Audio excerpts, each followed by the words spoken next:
my first question would be, how can we enhance collaboration between educators and industry professionals to better prepare students for real life challenges? So I think the best solution is upskilling.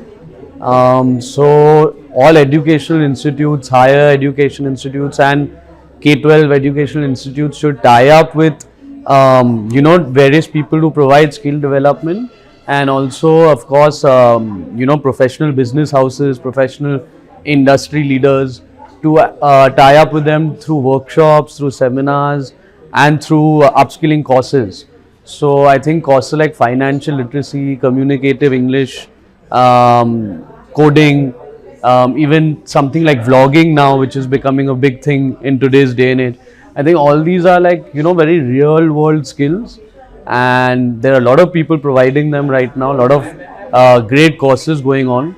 So I think educational institutes need to take that step and actually tie up with these people, be proactive, because of course with the NEP also now it's not just the core curriculum that matters, it's also the real world skills. So I think yes, institutes need to take that step, tie up with a lot of these guys and make that part and parcel of the curriculum. So how can school adapt their curriculum to foster critical thinking and problem solving skills in students? Right. So I think that can happen not through just objective based questions and through formative assessments. I think little bit more has to be mixed into that picture. So for example, in our schools we have this subject called soul science, which sort of teaches various topics like leadership, thought management, mental wellness, stress management, problem solving, like you mentioned, from grade 5 onwards. So from grade to grade 10, this is what they learn, and this is actually counted in their final grades.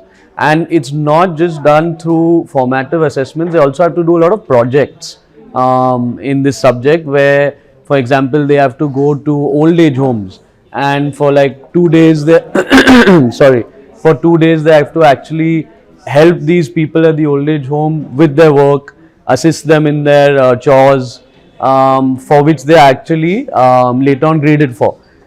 Then there's other activity where they have to go to orphanages and they have to actually teach the kids some kind of skill or art.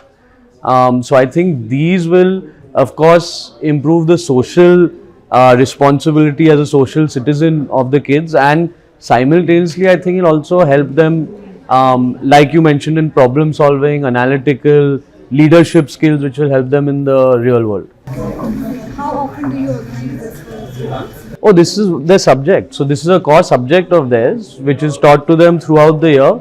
So we have one block period in a week, which is reserved for this subject. Yeah.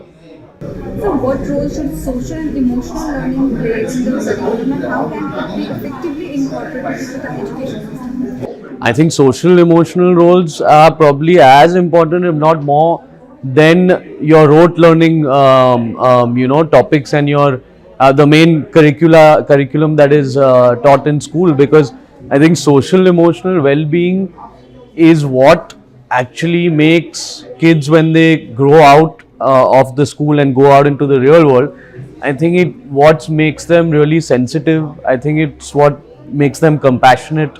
I think it's what makes them selfless individual. So there's this saying which one of my teachers had only told me, that there are a lot of flames in the world but not enough candles. So candles are people who like allow other people also to shine and to burn brighter. So I think social emotional well-being and social emotional education is what makes more students into these candles in the world. And the more candles in the world, the more the world will prosper and the more the world will grow. So yes, I think it's super critical that it is integrated into all subjects that schools teach through multiple intelligence methods. The last question would be, what strategies do you propose for the addressing the gaps in access to quality education, specifically in for section of underrepresented people who are not getting equal opportunities to access? Right, of course. So I think a lot of learning aids would be helpful in that. For example, where there are special needs students that are learning in the school and the same class, you need to allocate an extra teacher in that class just for the special needs students, so that they can learn at the same pace with the other students and at the same time not feel left out. So I think that's very important aspect that needs to be added. Also, for the areas and the cities where students don't have access to that kind of quality education, either due to accessibility or affordability. If it's affordability, I think there are a lot of companies now, for example, like Finance Peer, who are tying up with educational institutes and edtech providers, where they actually finance the education of the students. So even with that inability to afford or pay, students in those kind of areas are provided zero cost EMI, split up over 6 months, 10 months, 12 months. So that is a game changer.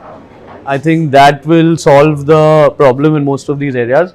And also when it's for the accessibility thing, now I think the data boom has taken accessibility everywhere. But I think edtech providers can play a big role in this, because edtech providers via student kits, they can also sell dongles or like data packs which the students get. So even if they don't have that internet connectivity from before, in their tuition and student fees only, they're getting those data packs and that connectivity also.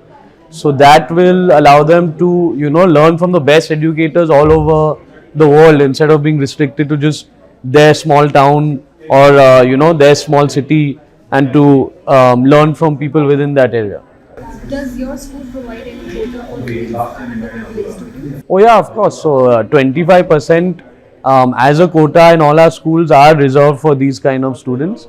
And in fact, in our IGCSE school in Mumbai, around 40 to 50% of our students are special needs students. So, a lot of our curriculum has been altered to support them. All right. Thank you.